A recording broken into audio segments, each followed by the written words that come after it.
ও দাদা, ও দাদা, ইসকন মন্দিরটা কোথায় জানেন? না ভাই। কোথায় যে খুঁজছি। ও দাদা, ও দাদা, এই যে শুনছেন? যা চলে গেল। আপনারা জানেন হ্যাঁ ইসকন মন্দিরটা কোথায়? আমি মহা বিপদে পড়েছি। কেউ যদি জেনে থাকেন বলুন না, আমার যে মহা বিপদ। ওই তো একজন আসছে, দেখি। ও ভাই, ও ভাই শুনছেন? আমাকে দয়া করে বলবেন ইসকন মন্দিরটা কোন দিকে? আমার খুব বিপদ। হ্যাঁ আমি জানি তো, কিন্তু আপনার কিসের বিপদ? প্লিজ প্লিজ, আমি সব পরে বলবো, এখন আমাকে ইসকন মন্দিরে নিয়ে চলুন, খুব খুব তাড়াতাড়ি। আপনি কি কোনো ভয় পেয়েছেন? আরে আসলে আমি ভূত। আরে না না, আমি গীতা। আরে না, মানে আমি জমালয়। ধ্যাৎ, কি যে বলছি। আরে আরে আপনি তো আগে আমাকে ইসকনে নিয়ে চলুন। দেখি মনে হচ্ছে কোনোভাবে বিচলিত। ঠিক আছে ঠিক আছে, চলুন চলুন।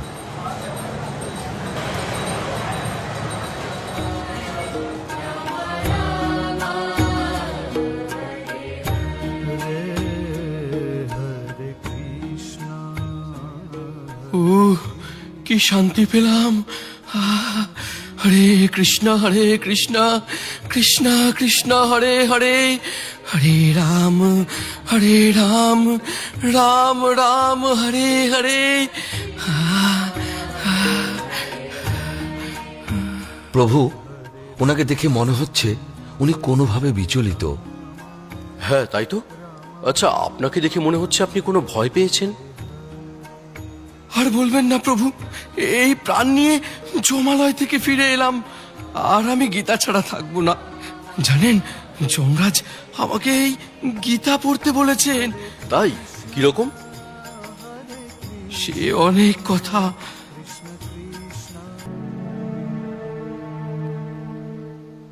গৌর, বলো তো আজকের ভাগবত ক্লাসটা কেমন লাগলো? হ্যাঁ মা, উনি গল্প বলে বলে ক্লাস করান, তাই আমার শুনতে খুব ভালো লাগে। জানো মা, আমার বেশি ভালো লেগেছে মাধব প্রভুর কীর্তন। আমি তো খুব নৃত্য করেছি। ও, তোমরা তাহলে নাচানাচি করতে গিয়েছিলে? ঘরের নাচার জায়গা নেই? জানো তো, আজকে কার্তিক প্রভুর বাড়িতে গীতা পাঠ ছিল, তাই ওকে নিয়ে ফেরার সময় একটু ঢুকেছিলাম। হ্যাঁ বাবা, আমি তো খুব মজা করেছি। তোমার পড়াশোনা নেই? গীতা পাঠ করতে গেছো, কীর্তনে গেছো? যাও, ভেতরে যাও। ওকে এভাবে বলছো কেন? আমরা কি রোজ যাই? আর রোজ গেলেও বা আমরা কি কোনো খারাপ কাজে যাচ্ছি? চুপ, একেবারে চুপ। অন্যায় করে আবার কথা হচ্ছে। এই যে গলায় কাঠ জড়িয়েছো, কপালে মাটি মেখে ঘুরে বেড়াচ্ছ, এতে মানুষ কত কথা বলায় জানো? হুঁশ আছে সেদিকে? আবার কয়েক মাস ধরে দেখছি নিরামিষ খাবার রান্না করছে। খেয়ে নি বলে কি মাথায় উঠে গেছো? এসব আমার পছন্দ নয়, মানতে পারবো না আমি সব। ও, মাছ মাংস করে দিতে পারি না বলে খারাপ হয়ে গেছি। নিরীহ প্রাণীদের হত্যা করে তাদের মাংস খেতে খুব আনন্দ লাগে। অন্য প্রাণীদের হত্যা করে আনন্দ করতে চাও? অন্যকে কষ্ট দিয়ে আরেকজনের কি করে সুখ হতে পারে? সাধু সঙ্গে গেছি বলে রাগ? বাচ্চাকে নিয়ে তোমার সঙ্গে সিরিয়াল দেখলে আর মদ খেলে ভালো হতো? দেখো, একটু বোঝার চেষ্টা করো। সমাজের এই ভয়ঙ্কর পরিস্থিতি থেকে যদি সন্তানকে সুস্থভাবে মানুষ করতে হয়, তাহলে এই যে ধর্মের পথ, শ্রীল প্রভুপাদের গীতা অবশ্যই অধ্যয়ন করতে হবে। হ্যাঁ গো, তুমিও গীতা পড়ো, তাহলে বুঝতে পারবে আমাদের জীবনের প্রকৃত উদ্দেশ্য কি। ব্যাস, অনেক হয়েছে। এই দেখো, এই তুমি যা করছো করো, আমাকে না বেশি জ্ঞান দিতে আসবে না, বুঝেছো? সৌরভ কোন একটি অ্যাক্সিডেন্টে মারা গেছে, তাকে শ্মশানে নিয়ে যাওয়া হচ্ছে।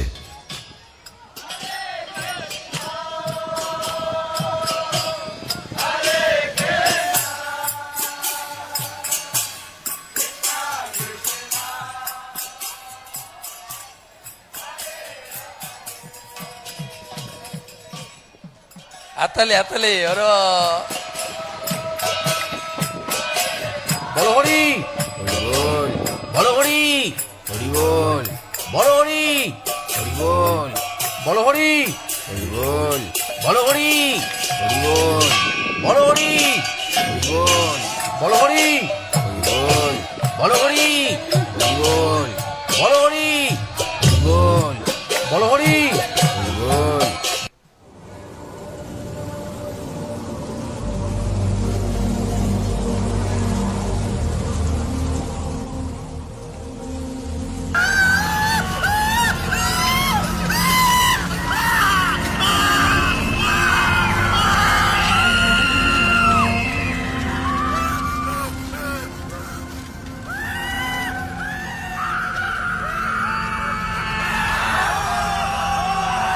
হাততালি হাততালি হাততালি আরে বাহ।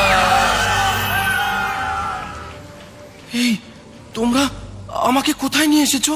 হ্যাঁ, ছাড়ো ছাড়ো আমাকে। হ্যাঁ, এই এদেরকে এভাবে কষ্ট দিচ্ছ কেন? হ্যাঁ, এই তোমরা তোমরা কে?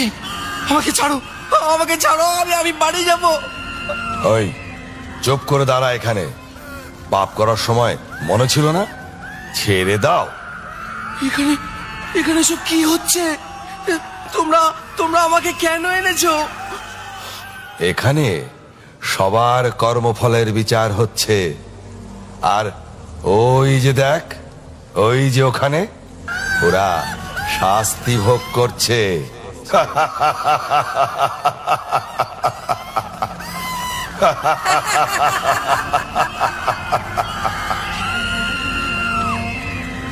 এই এ কি পাপ করেছিল?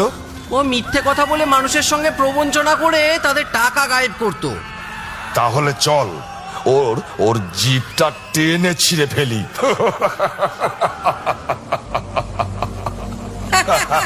না না তোমরা এরকম করো না, ছেড়ে দাও আমাকে, তোমরা ছেড়ে দাও, আমার এমন কখনো ছিঁড়ে হবে ফেল, ওর না। জিভটা টেনে ছিঁড়ে দাও। ফেল।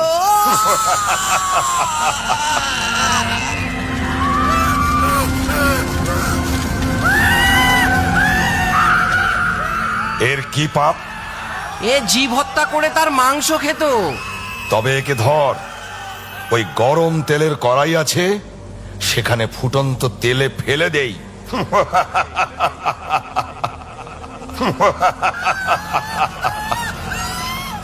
তারপর তারপর ওইদিকে যে রুরু নামক নরক আছে, সেখানে ফেলে দেবো। ওখানে সাপের থেকে হিংস্র রুরো কীটের কুণ্ড আছে, তারা কামড়ে কামড়ে ওর মাংস খাবে।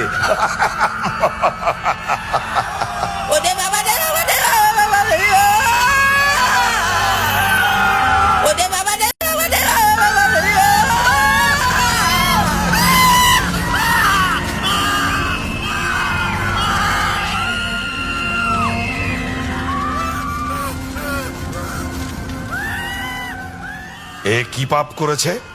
ও নেশাগ্রস্ত হয়ে পরনারীতে আসক্ত হয়েছিল। ওইদিকে তপ্ত লৌহ কুণ্ড আছে, ওইখানেই ওর স্থান।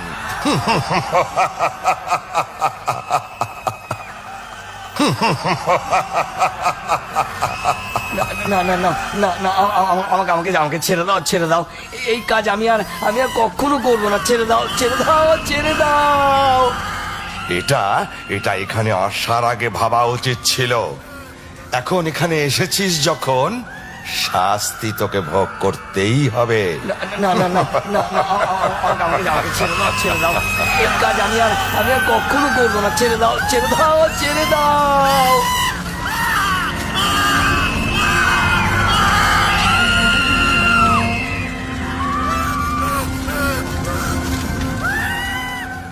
এর কি অবস্থা? এই পাপিষ্ট পরস্ত্রী হরণ করেছে। তবে যাও, ওকে ওই জ্বলন্ত অগ্নিযুক্ত লৌহখণ্ডের সঙ্গে বেঁধে শুলের আঘাত করো। না না, আমাকে ছেড়ে দাও, আমাকে ছেড়ে দাও, আমাকে ছেড়ে দাও, আমাকে ছেড়ে দাও।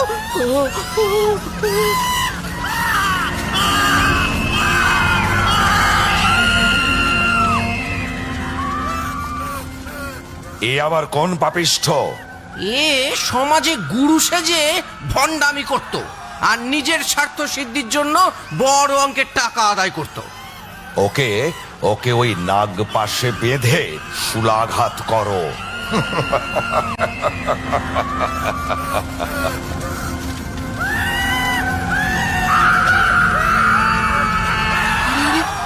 ওকে মারছো কেন? ও যে আমাদের সুদাম কাকা। ও কাকা, এই তুমি তো কদিন আগে মারা গেলে, তবে এখানে কি করে আসলে? আমি পাপ কাজ করেছি রে, তাই আমার শাস্তি হচ্ছে। এই চল, তোর সময় হয়ে গেছে। আমাকে আমাকে তোমরা ছেড়ে দাও না আমাকে। তোমরা তো একজনকে ছাড়তে পারো, আমি আর কোনো পাপ কাজ করব না। ছেড়ে দাও আমাকে ছেড়ে দাও। চল মহারাজের কাছে চল, তারপর ঠিক যেখানে যাওয়ার সেখানেই যাবি।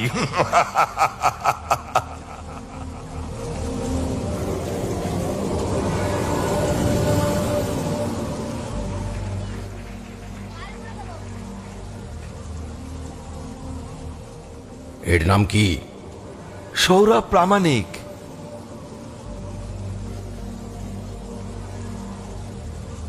আরে এর তো এখনো সময়ই হয়নি।